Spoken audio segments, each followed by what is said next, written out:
वाले बाबा, उनको कौन सा योग आवश्यक है, यहाँ स्पष्ट कर दिया बिल्कुल कि स्वामी कोई अन्य योग महात्मा तपस्वी के समान नहीं है। जो स्वयं पर ब्रह्म परमात्मा है, उसको कौन सा तप करना है, कौन सा योग करना है, इस कॉन्सेप्ट को क्लियर कर दिया कि चाहे प्रशांति निलयम भी मान लीजिए आश्रम है, चाहे उनको महात्मा इत्यादि मान लीजिए भगवान को, लेकिन वो सब कुछ नहीं है। ये धारणा प्रचलित होते हुए भी असत्य है, क्योंकि भगवान ने कभी जप नहीं किया, बल्कि लोग उनके नाम का जप करते हैं इत्यादि। उन दिनों बाबा बैलगाड़ी में ही धर्मावरम, अनंतपुर, उरवकोंड आदि सभी स्थानों पर भक्तों का आह्वान स्वीकार कर पधारते थे। इन दिनों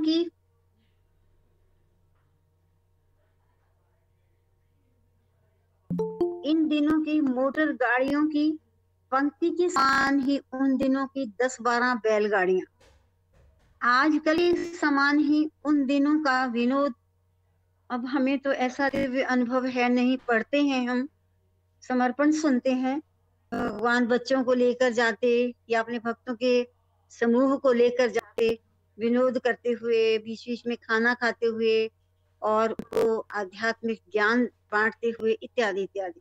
तो अभी भी यही था, बस इतना अंतर, उस समय बैलगाड़ियों की पंक्तियां थी और आज गाड़ियों की पंक्तियां होती थी। ये समान ही उन दिनों का विनोद, आपस में मनोरंजन इत्यादि, आध्यात्मिक शिक्षण, महापूर्ण चर्चा, तत्व बोधन, मार्ग मध्य भोजन, मार्ग के बीच में भोजन इत्यादि, उपहार, भजन संकीर्तन, यही सब कार्यक्रम चलता था।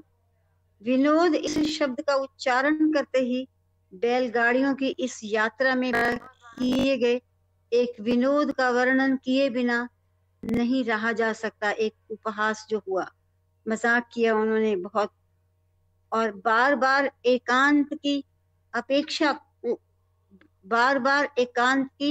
अपेक्षा कर पहाड़ी पर जाने वाले बाबा वास्तव में अति विनोद प्रिय है।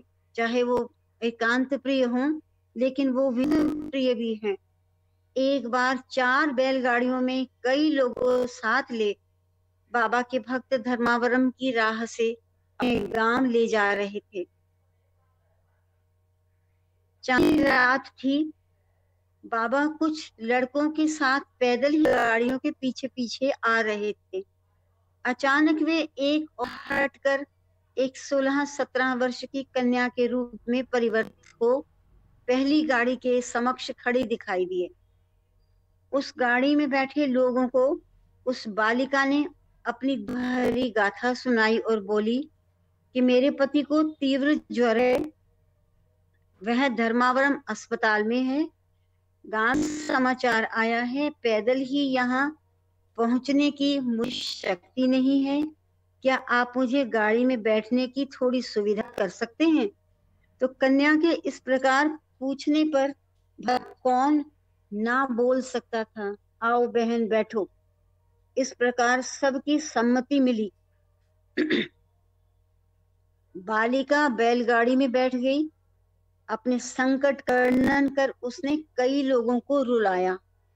इतने में दिनों के पीछे से आवाज सुनाई दी कि बाबा का कहीं पता नहीं है।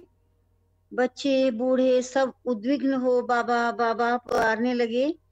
कई लोग रोने लगे। उर्वकोंडा से आए भक्तों ने बाबा के साथ पैदल चलते लड़कों को गालियां दी। सब लोग गाड़ियों से उतरकर चिंतित हो इधर उधर ढूंढने लगे। 15-20 मिनट तक उनके व्याकुल हो छटपटाने के बाद हो वह है बाबा। उस चट्टान पर किसी ने आवाज दी। बाबा प्रत्यक्ष हुए। सब आनंद विभोर हो हंसते हुए अपनी रोने धोने की इस मूर्खता पर स्वयं लज्जित हुए और गाड़ियों में सवार हो प्रयाण पुनः आरंभ हुआ। यात्रा। किंतु वह कन्या कब गई? धर्मावरम में पीड़ित अपने पति से रात में अकेले ही प्रणाम कर मिलने की उत्सुकता दिलाने वाली वह कन्या कहाँ गई? वह भी औरों के समान बैलगाड़ी से उतरी, किंतु उसके पश्चात बेचारी जितने समय तक ये लोग बाबा की खोज करें, तब मैं भी यहीं रुकी रहूं, तो कहीं इस अवधि में ही मेरा पति किसी दुर्घटना का शिकार न बन जाए। इस चिंता से व्याकुल हो वह पैदल ही आगे चली गई होगी। ऐसा लोगों ने सोचा। ऐसा ही लगता है। कह 2-3 बालक उसी राह पर 2-3 मील तक दौड़ते हुए गए, किंतु वह बालिका अदृश्य। सड़क के दाएं बाएं किसी कुएं अथवा तालाब में कूद अपने जीवन से थक कर आत्महत्या न कर ली हो। इस भय से इधर उधर ढूंढना शुरू किया, किंतु आसपास में कोई कुआं या तालाब ही नहीं। तब एक भक्त को बुद्धि आई, छी छी, हम लोग वृथा ही चिंतित हो रहे हैं। बाबा से यदि पूछते कि वह कहाँ गई, क्या हुआ, तो वे ही हमारे संदेह का निवारण कर देते। आज भी बाबा से पूछने के अतिरिक्त अब भी बाबा से पूछने के अतिरिक्त कोई दूसरा मार्ग नहीं है। बाबा की गाड़ी के पास जा पूछने पर वे हंस पड़े और बोले, इतना भी नहीं समझे? मैंने ही वो वेश धारण कर तुम्हारे दयालु स्वभाव की परीक्षा थी कि तुम्हें किसी दूसरे के प्रति कितना करुणा भाव है। करण सुबम्मा के घर रहते समय उस 14-15 वर्ष के बाल साई ने अनेक लीलाओं के द्वारा भक्त को अपना स्वरूप प्रकट कर दिखाया। अनेक विवेकियों ने ये जान लिया कि वह बाल साई, विवेकी शब्द का प्रयोग किया है। अनेक विवेकशील व्यक्तियों ने ये जान लिया कि वह बाल साई सर्वांतर्यामी, सर्वशक्तिमान, सर्वज्ञ तथा सृष्टि और लय, इन तीनों शक्तियों का संगम है। पेद्द वेंकप राजू की कन्या वेंकम्पा ने अपने छोटे भाई से एक वस्तु पाने की इच्छा व्यक्त की। शिरडी साई बाबा, मैं ही शिरडी साई बाबा हूँ, इस प्रकार तुम बार बार कहा करते हो, तो उनका अवतार भी कहलाते हो। पूजा के लिए मुझे एक चित्र चाहिए। अपने भाई से कहा, अपनी इस प्रार्थना का अच्छा अगले गुरुवार दे दूंगा, ये उत्तर उस साध्वी ने पाया।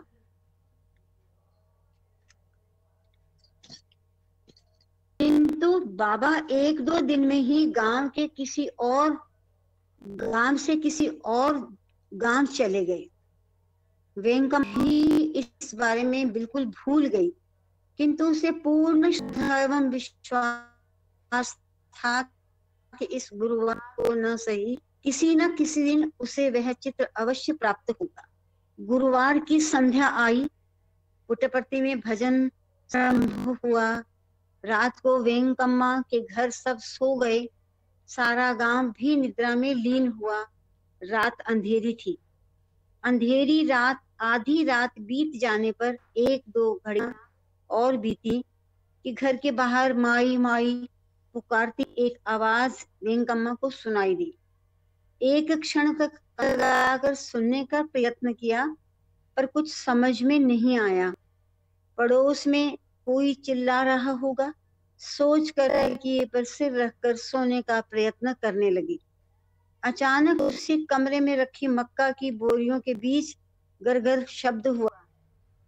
उसका कारण जानने की इच्छा से हाथ में दीपक ले वेंकम्मा ने उधर देखा। चूहा नहीं, सर्प नहीं, और बोरी के बीच एक लिपटा हुआ कागज निकल कर खोल कर देखा तो शिरडी साई बाबा का चित्र जिसे बाबा ने गुरुवार को देने का वचन किया था। आज भी वह चित्र उनके पूजा गृह में विद्यमान है। लेटे जाते समय लगे हुए मटके की रेखाएं अंकित हैं। उन दिनों में जब लोग भजन के लिए संध्या समय चित्रावती नदी के रेत के टीले पर जमा होते, तो बाबा अनेक अद्भुत लीलाओं का प्रदर्शन किया करते। बाबा ने स्वयं ही कई बार कहा है, मेरे इस मानवावतार के प्रथम 16 वर्ष मुख्यतः लीलाओं के लिए, अनंतर 16 वर्ष मुख्यतः महिमाओं के लिए और तत्पश्चात बचे हुए वर्ष मुख्यतः उपदेश के लिए ही विनियोग होंगे। ध्यान रखो, इससे ये ना समझ बैठना कि उसी अवधि में उनका अंत हो जाएगा। उपदेश, महिमाएं और विशेष लीलाएं अनवरत रहेंगी ही। चित्रावती तीर की वह पहाड़ी, उस पहाड़ी की वह चट्टान, वह गुफा, इमली का वृक्ष आदि सब उस समय की अद्भुत महिमाओं से संबंधित होने के कारण अमर हो गए हैं। उस इमली के वृक्ष को भक्त आज भी कल्प वृक्ष के नाम से पुकारते हैं। इसका ये अर्थ नहीं कि ये वृक्ष हमारी सब इष्ट वस्तुओं को प्रदान कर देता है, किंतु बाबा अपने भक्तों को उसके समीप ले जाकर अपने संकल्प मात्र से भिन्न भिन्न प्रकार के फलों को उसकी टहनियों से तोड़ प्रदान करते थे। उस इमली के वृक्ष को ही नहीं, बाबा किसी भी वृक्ष को कल्प वृक्ष बना सकते हैं। वह कल्प वृक्ष नहीं, संकल्प वृक्ष है। यही वास्तविकता है। एक डाल से संतरा, दूसरी से आम, अन्य से अंजीर आदि किसी भी वृक्ष से उत्पन्न कर सकते हैं। इतना ही क्यों, उनको यदि फल की आवश्यकता हो तो वृक्ष की आवश्यकता ही नहीं है उन्हें, वो तो स्वतः ही बना सकते हैं। बाबा परी पर फटाक से चढ़ जाते थे। कभी कभी बिना चढ़े ही उनकी चोटी पर खड़े होकर अपने भक्तों को दर्शन देते, और कभी भक्तों में से बूढ़े और शक्तिहीनों का हाथ पकड़ चट्टान से दूसरी चट्टान पर चढ़ाने में उनकी सहायता करते। किसी भी भार का व्यक्ति क्यों न हो, अपने हाथ का सहारा दे अनायास ही उसे ऊपर चढ़ा देते थे। पहाड़ी की चोटी पर खड़े हो नीचे बहुत दूर तक रेत में बैठे भक्तों को बहुविध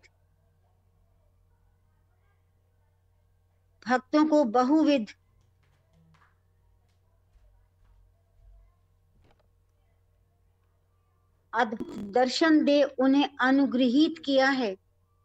उन दिव्य दर्शनों को पाने वाले अनेक भाग्यवान भक्तों ने आज भी पुण्य मुहूर्तों को पवित्रम मान उन चित्रों को अपने अंतःकरण में सुरक्षित कर रखा है। यहाँ देखिए, कहकर उस शिखर से जब बाबा बोलते तब वे सब उस ध्वनि को घंटा घोष के समान सुनते और सिर उठाकर उस ओर देखते तो देखते ही रह जाते। आहा, कैसा अद्भुत तेज! घर घर घूमते हुए एक ज्योतिर्मय चक्र के बीच बाबा का वह सुंदर सुधार स्वरूप एक अन्य भक्तों को उनके भाल प्रदेश से चकाचौंध करता हुआ प्रभु ज्योति पुंज दिखाई पड़ता। ऐसा प्रतीत होता था कि मानो शिवजी के भ्रू मध्य स्थित तीसरा नेत्र खुल गया हो।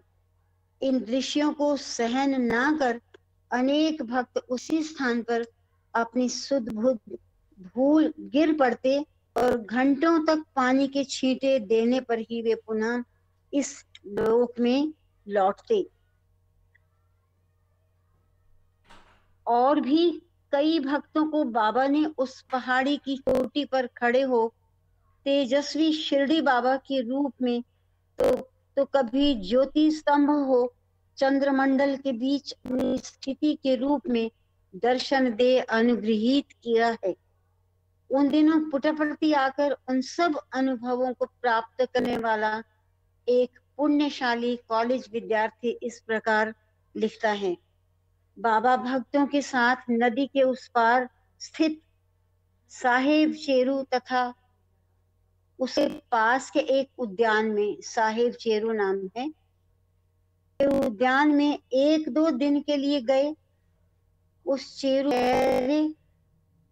अन्यों से दांव लगा तैरने की स्पर्धा में बाबा विजयी हुए। कभी डूबते, कभी पीछे, तो कभी आगे बढ़ते। बाबा ने सबका उत्साह बढ़ाया। दूसरे दिन चित्रावती पहुंचकर कल्पवृक्ष स्थित पहाड़ी पर देखें, मेरे समान तुम में से कौन शीघ्रता से चढ़ सकता है, कहकर प्रश्न किया। और भक्तों के धोती कसने से पहले ही शिखर पहुंचकर बाबा बोले, सब वहीं खड़े रहिए, ज्योति दर्शन कीजिए, ज्योति दर्शन पाइए। और बाबा ने खड़े स्थल से बृहदाकार का एक ज्योतिर्पुंज शीघ्रता से ऊपर गगन तक उठकर वहीं विलीन हो गया। आंखें खोलकर उस दृश्य को देखना असाध्य ही प्रतीत हुआ। मेरे पीछे ही खड़े 3 व्यक्ति बाबा चिल्लाते हुए इस धरती पर गिर पड़े। उनकी स्मृति विलीन हो गई। स्मृति विलीन के सन्निवेश के बाद से साहेब जी उद्यान में घटित उन दिनों की एक घटना का ध्यान आया है। उस दिन सब भक्त भोजन से निवृत्त हो विश्राम कर रहे थे। वहीं वृक्ष पर झूला डालकर बाबा उसमें झूल रहे थे। सामान्य बहिर्दृष्टि के लोगों को केवल ऐसा ही प्रतीत हो रहा था कि जरी की किनारे की धोती तथा आधी बाह की कमीज धारण कर वह 15 वर्षीय बालक झूल रहा है। बाबा बोले, देखिए, पृथ्वी पर लेटे सब व्यक्ति तुरंत उठ बैठे। देखते हैं कि मनमोहन श्याम सुंदर श्री गोपाल कृष्ण के पुष्पालंकृत झूले में कोयल की कूजन, मयूरों के नर्तन के बीच विराजमान हुए दिव्य दृश्य। कितने सौभाग्यशाली थे वे भक्त। आनंदातिरेक न सह सकने वाले 4-5 भक्त मूर्छित हो गए। बाबा के स्वहस्त से अक्षत सृजन कर उन पर डालने पर ही उनकी आंखें खुली। उनके हृदय पटल पर वृंदावन का यह मनोरम दृश्य स्पष्ट रीति से अंकित हो गया। बाबा के चरण स्पर्श कर उन्होंने हर्षाश्रुओं से उनका अभिषेक किया। सहन करो, सहन करो, कि ये स्थिति सहन नहीं होती जब आनंदातिरेक की स्थिति होती है। लेकिन स्वामी ने कहा, सहन करो, सहन करो, सुख हो या दुख, धैर्य से ही सहन करना चाहिए, मनोबल की वृद्धि करनी चाहिए। तुम लोगों के इस प्रकार गिरने, उठने और रोने की क्रिया होने पर मैं इस प्रकार के अनुभवों का अनुग्रह नहीं कर सकता, क्योंकि वो जो आनंद की स्थिति होती है उसमें कोई रो उठता है, कोई गिर पड़ता है, लेकिन भगवान ने फिर भी स्थिर रहने की बात की। तो तुम्हारे इस प्रकार के अनुभव का अनुग्रह नहीं कर सकता, कहकर बाबा ने उन्हें डांटा। उनके पुनः यथास्थिति को पहुंचने के बाद हम सबको पैदल पुट्टपर्ती पहुंचने में 2-3 घंटे का समय लगा। एक बार मैसूर राजवंश के एक सज्जन बाबा का दर्शन कर अपना घर पावन करने के हेतु उन्हें अपने घर मैसूर ले गए। उनके कुल पुरोहित एक वैष्णव ब्राह्मण थे। नित्य नियमानुसार एक दिन उस राजवंश के देवता गृह में पूजा आदि से निवृत्त होकर घर की देहरी पार की और खड़े बाल साई को देख हाथ जोड़े। बाबा ने अपना अभय हस्त उठा दर्शन दिया। तब ये कैसा आश्चर्य! पुरोहित जी नरसिंह नरसिंह चिल्लाते हुए मूर्छित हो गए। उनकी आंखों में वह छोटी आयु का बालक साक्षात नरसिंह मूर्ति के समान दिखाई दिया। 6 घंटे के बाद चेतना लौटने पर अपने आसपास के लोगों से उन्होंने ऐसा स्वयं ही कहा। भगवान के विषय में वे कहते हैं, अपार दया सिंधु। प्रत्यक्ष प्रार्थना न करे हुए भी उस पुरोहित को उसके इष्ट देव के दर्शन का भाग्य बाबा ने प्रदान किया। इसी प्रकार एक दिन अवकाश प्राप्त हेल्थ इंस्पेक्टर शेषगिरी राव से अचानक माया शक्ति महाशक्ति का विवेचन करते समय देखो कहते हुए बाबा ने मूर्धा स्थान से महाज्योति का सृजन किया। मूर्धा स्थान से, और तब वह आश्चर्यानंद से मूर्छित हो गए। एक दिन बीता, 2 दिन बीते, महोदय उठे ही नहीं। उनकी 2 कन्याएं उस समय पुट्टपर्ती में ही थी। उन्होंने बाबा से अपने संकट का निवेदन किया। 70 घंटे की मूर्धावधि पार शेषगिरी राव ने चेतना प्राप्त की। 70 घंटा। कमलापुरम से आए हुए एक भक्त ने बाबा से किसी एक महिमा को प्रदर्शित करने की विनती की। किसी आए हुए भक्त ने बाबा से किसी एक महिमा को प्रदर्शित करने की विनती की। बहुत दिन तक आग्रह करने पर बाबा उस पर करुणा कर बोले, ईश्वरम्मा को बुलाओ, दशावतारों का दर्शन करवाता हूँ। 4-5 लोग एकत्रित हो गए। उन सबको सामने बैठाकर ये देखो, एक एक देखते जाओ, जन्म सार्थक कर लो। मेरी और देखो, बाबा बोले। मत्स्यावतार को देख उन सब ने हाथ जोड़े। कूर्मावतार के दर्शन किए। क्षीर सागर, मंदिर पर्वत, ये मंदार होता है, मंदिर पर्वत, असुर तथा देवता गण का सर्प को लपेट समुद्र मंथन करता हुआ दृश्य। पर्वत का बोझ उठाए बृहदाकार श्वेत कूर्म देखकर प्रेक्षकों की आंख आश्चर्य से मूंद गई और वे ध्यान मग्न हुए। वराह अवतार बाबा 1-2 डर गए। बाकी सब उस मूर्ति की शरण जा निर्भय हुए। नरसिंह अवतार, उस दर्शन को प्राप्त किए हुए भक्त धन्य हैं। फिर भी उस दृश्य को देख कौन नहीं डरेगा। कहते हैं ईश्वर अम्मा ही चिल्ला पड़ी, बस बस।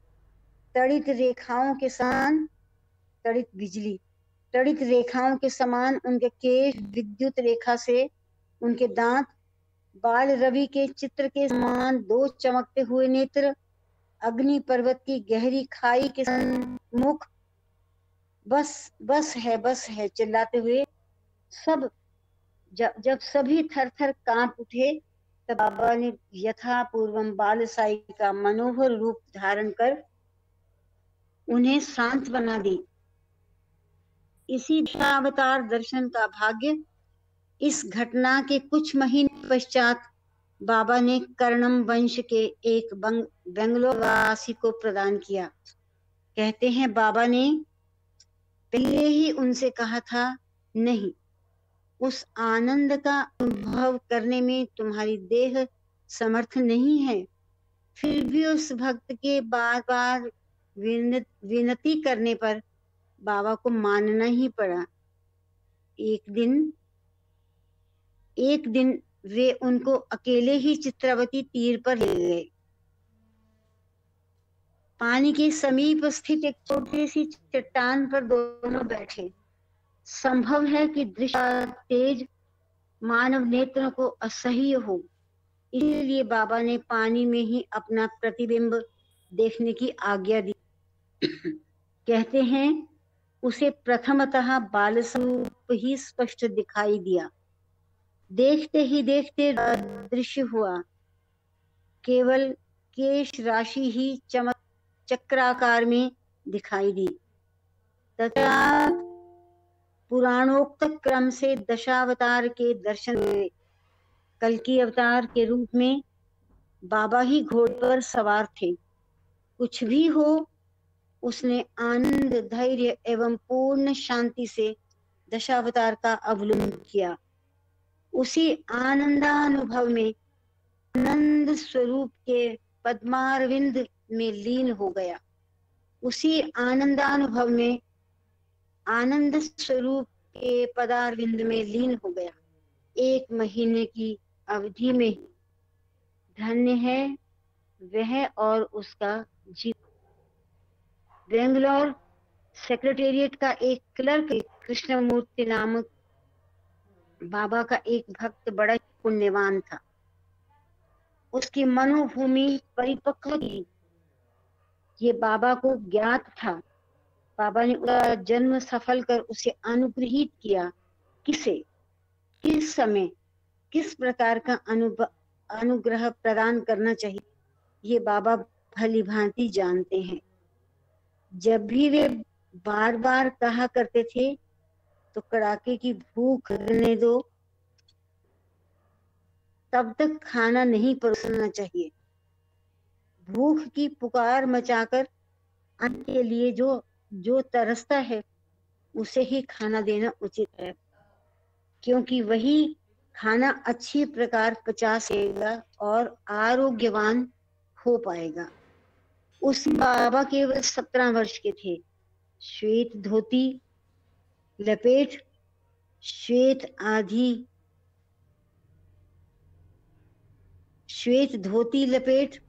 श्वेत आधी बाह की कमीज पहना करते थे।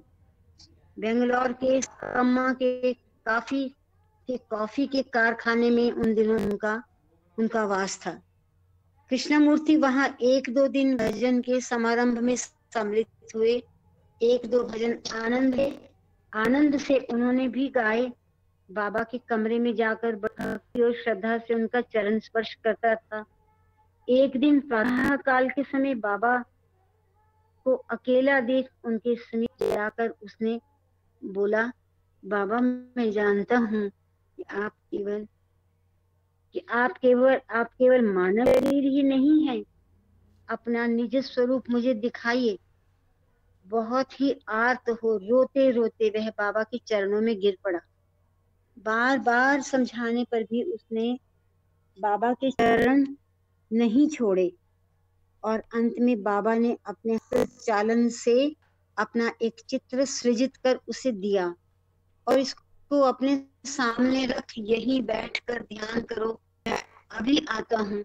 ऐसी आज्ञा देकर बाबा अपने अन्य भक्तों के घर पधारे। सवेरे 8 बजे निकले हुए बाबा दोपहर के 12 बजे लौटे। उनके कमरे में पैर रखते ही कृष्णमूर्ति परमेश्वर वह जोर से चिल्लाकर सुध बुध भूल बाबा के चरणों में गिर पड़ा। आनंदातिरेक से उसका शरीर कांपने लगा और सांस फूलने लगी। 5-6 मिनट के बाद वह कंपित स्वर में कुछ बुदबुदाने लगा, किंतु उसकी आंखें बंद ही रही। अति प्रयास से वह उन्हें मूंद कर बैठा रहा। वैसे ही उठकर एक किसी विशेष प्रकार शक्ति सामर्थ्य से बाबा किसी भी ओर जाएं, उसने उनका पीछा करना शुरू किया। हे परमेश्वर, अपने चरणों में मुझे लीन कर लीजिए। हे मेरे देवता, इस प्रकार अतीव आर्त ध्वनि बाबा के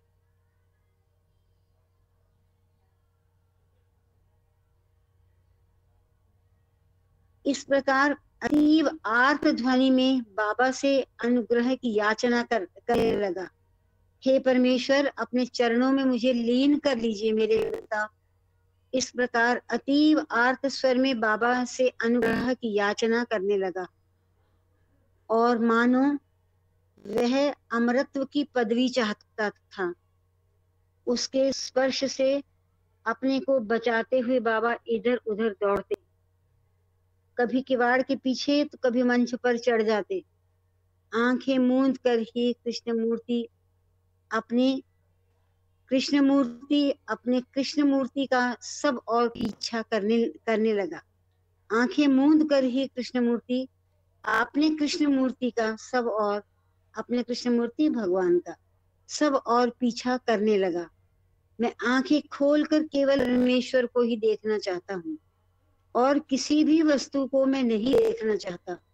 उस परमेश्वर के चरण स्पर्श, चरण दर्शन ही मेरे लिए यथेष्ट हैं, कहकर कृष्णमूर्ति ने हठ किया।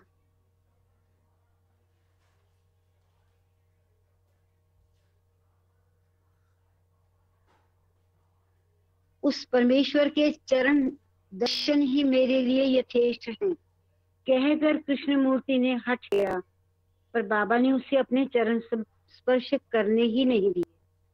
कहीं भी बैठे हो, अपने आसन पर चरण छिपाकर भद्र मुद्रा में बैठते। उस चर्या का रहस्य भला कौन जान सकता है। उस परमानंद अवस्था में यदि वह मेरे चरण स्पर्श करेगा तो उसकी आत्मा अनंत आत्मा में विलीन हो जाएगी। इस प्रकार बाबा ने वहां के भक्तों को जागरूक किया, अनेक प्रकार उसे समझाकर भेजकर उसे वही दर्शन देने का आश्वासन दिया। एक आध दिन के बाद हमने बसवनगुड़ी मंदिर का प्रदेश छोड़कर बेंगलोर कैंटोनमेंट में ही एक घर वास करने का निश्चय किया, किंतु भगवान के निवास स्थान का पता भला भक्त से कैसे छिपा। कृष्णमूर्ति वहां भी पहुंचा। मूंदी हुई आंख ना खोलकर एक तांगे पर सवार हो वहां पहुंचकर घर के चारों ओर प्रदक्षिणा करने लगा। किवाड़ खटखटाई। घ्राण शक्ति से, सूंघने की शक्ति से ही उनका निवास स्थान पहचान कर दरवाजे खिड़कियां जोर जोर से खटखटाने लगा। उसकी यहाँ तक साधना पहुंच गई थी।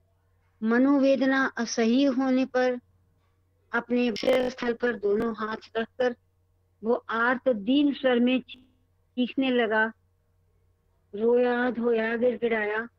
उसी तांगे में उसके आगे आए बांधव उसके साथ आए बड़े परिश्रम से वापस ले गए।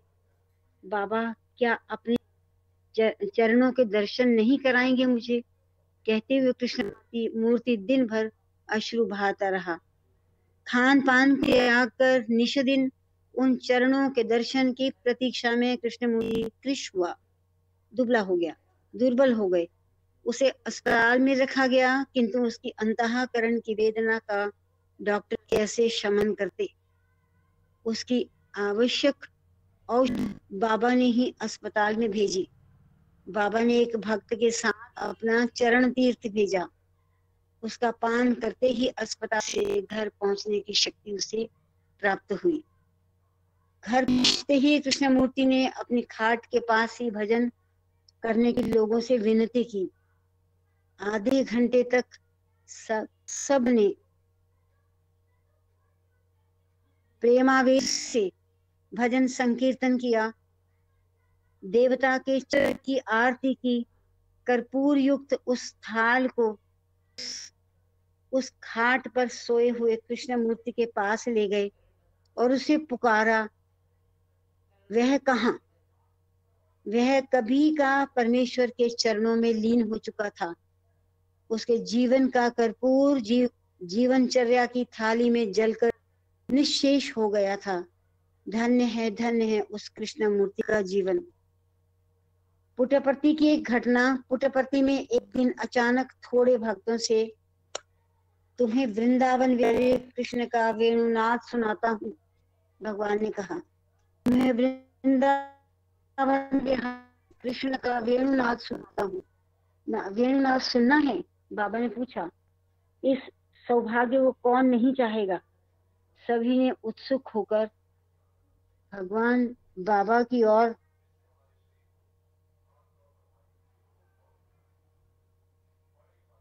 बाबा ने प्रश्न पूछा कि इस सौभाग्य को कौन नहीं चाहेगा। तो सभी ने उत्सुक होकर बाबा को घेर लिया। आओ कान मेरे वक्षस्थल पर रख ली, बाबा बोले। कमलापुरम रामराजू की आंखों में 19 वर्ष के आज भी इस घटना के स्मरण से आनंदाश्रु उमड़ पड़ते हैं। यमुना प्रवाह को रोकने वाला नाद प्रवाह सबने सुना। उसी प्रकार एक दिन अचानक बाबा बोले, वह देखो शिरडी साई बाबा आ रहे, ध्यान से देखो। भक्तगण तथा ईश्वर माने देहरी पार कर अंदर आती खड़ाओं की ध्वनि सुनी। वह ध्वनि इतनी स्पष्ट थी कि मैंने कौन है वह, खड़ाओं के साथ ही घर में आ रहा है, इस प्रकार जोरों से डांटते हुए कहा। ईश्वरमा ने इस घटना के विषय में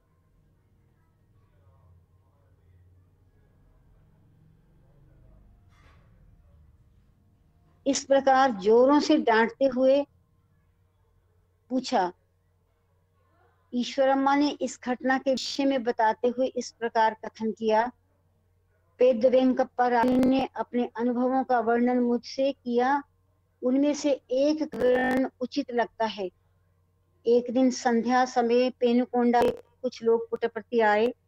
जब बाबा पुराने मकान के एक छोटे भजन गृह में थे, आए हुए लोगों में से पेनुकोंडा के एक वकील श्री कृष्णामचारी भी थे। उनको पुट्टपर्ती छोड़े अनेक वर्ष बीत चुके थे, फिर भी अपने स्वग्राम के प्रति उन्हें विशेष अभिमान था। वे सब कर्णम सुबम्मा के घर में ही ठहरे थे। मैं भी उनसे मिलने वहां पहुंचा। फलाहार कर से बरामदे में बैठे गप्पे लड़ा रहे थे। मुझे देखते ही उन्होंने पूछा, क्यों जी, तुम्हारे लड़के की क्या महिमा है? उनके चमत्कारों का मर्म क्या है? उसकी धूमधाम का क्या अर्थ? मैंने उनसे ही परिप्रश्न किए कि इन बातों का नख मैं क्या जानूं? शास्त्र आदि पढ़े हुए लोगों को ही ज्ञान होना चाहिए। मेरे जैसे पामर किस प्रकार जान सकते हैं? पामर से जैसे मूड के अर्थ में, जो अनपढ़ है, कि मेरे जैसे पामर किस प्रकार जान सकते हैं? वकील साहब मुझ पर क्रोधित हुए। ये सब दंभाचार ही है। तुम भी इस पाखंड लीला में मिले हुए हो। लड़के को समझाकर सुधारने की अपेक्षा उसको शिखर पर चढ़ाकर धूप दीप अर्पण कर गांव की आंखों में धूल झोंक क्यों दोह करते हो? कहकर मुझ बरस पड़े और मुझे भी क्रोध आया। धत, सबके मुंह से गालियां ही सुनने की स्थिति इसने हमें करवाई है। स्वगत ही अपने भाग्य पर रोते हुए मैं उस भजन गृह में गया। उसी क्षण उनको था, मुझे भी ये कपट नहीं है, छल नहीं है, इसका प्रमाण दो। गांव वाले जब तुम्हारी निंदा करते हैं तो मैं चुप नहीं रह सकता। इस प्रकार में गरज पड़ा। तब बाबा मंद मंद मुस्कुराए, शांति से उत्तर देते हुए कहा, ये कौन सी बड़ी बात है? उन सबको यहाँ ले आओ, मेरा क्रोध वहीं पिघल जाएगा। अच्छा, यूं कहकर मैं कर्णम के घर लौटा। ओम साई राम। भगवान श्री सत्य साई नाथाय नमो नमः। आनंद प्रदाय नमो नमः। आनंदाय नमो नमः। बड़ा सुंदर भगवान की लीला का पान किया। बाल साई के रूप में जब पिछले चैप्टर में पढ़ा, ये उससे और आगे की लीला है। और भगवान ने स्वयं कहा कि 16 साल का समय मेरी लीला का होगा। और वे भक्त ही बहुत भाग्यशाली है जिन्होंने उस समय भगवान का सानिध्य पाया। राम, अभी 2-4-5 मिनट है। आप में से कोई कुछ कहना चाहे, अपने विचार साझे करना चाहे तो प्लीज आप कीजिए। साई राम। डॉक्टर अमर सिंह जी, आप कुछ कहना चाहेंगे? और को बोल रहे बोल। साई राम जी। हाँ जी, साई राम जी।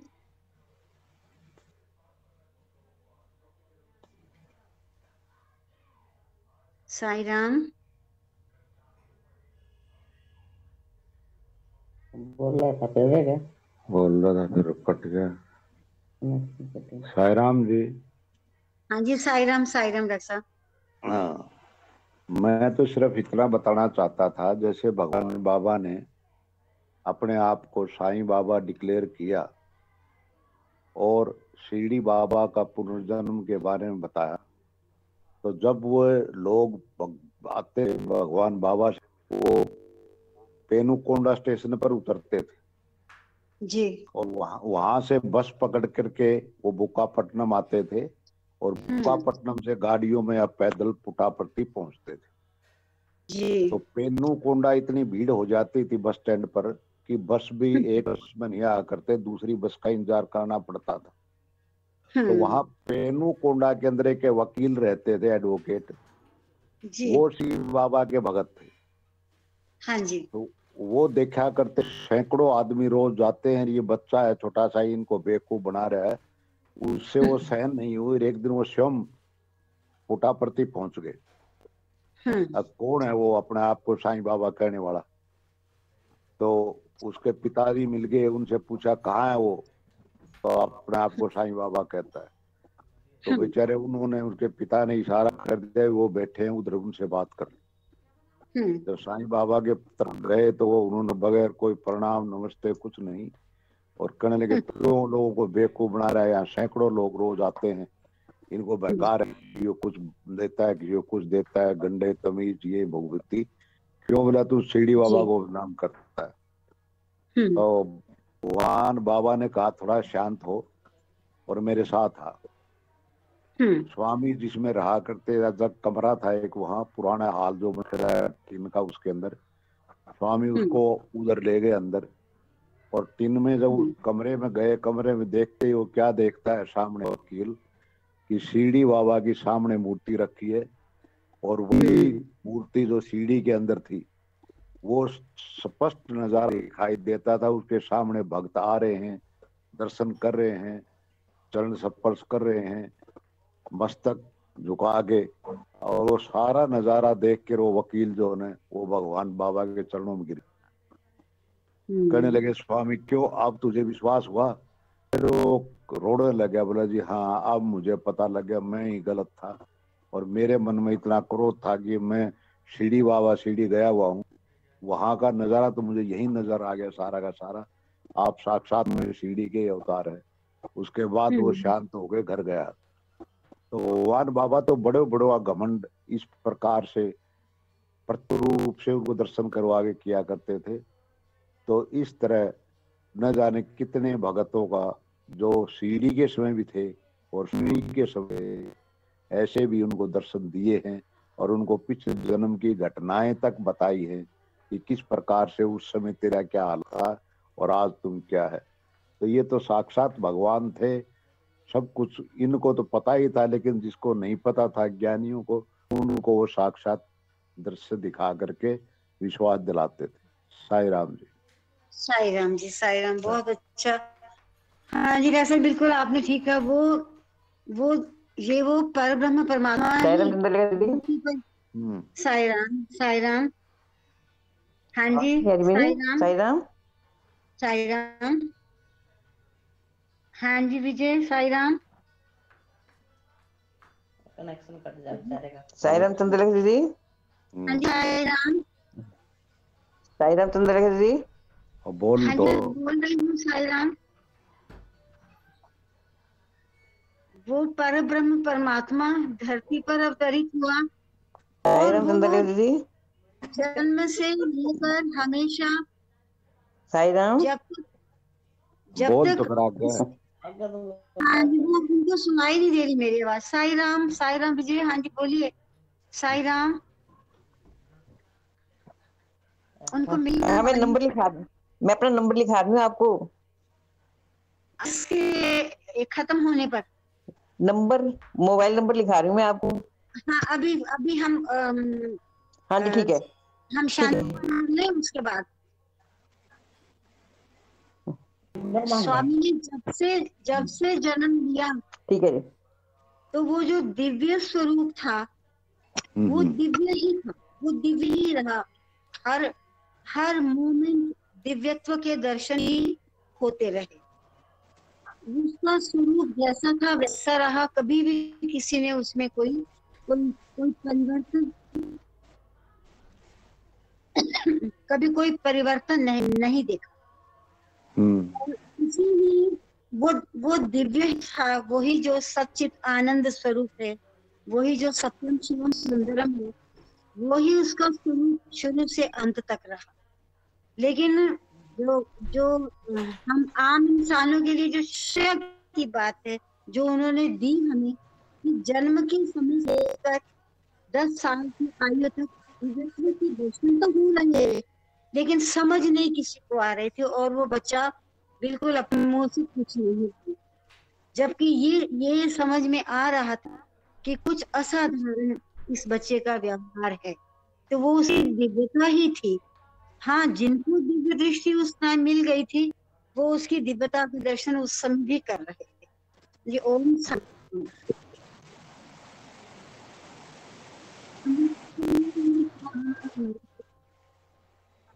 सुखिनो भवन्तु समस्त लोकाः, सुखिनो भवन्तु समस्त लोकाः, सुखिनो भवन्तु।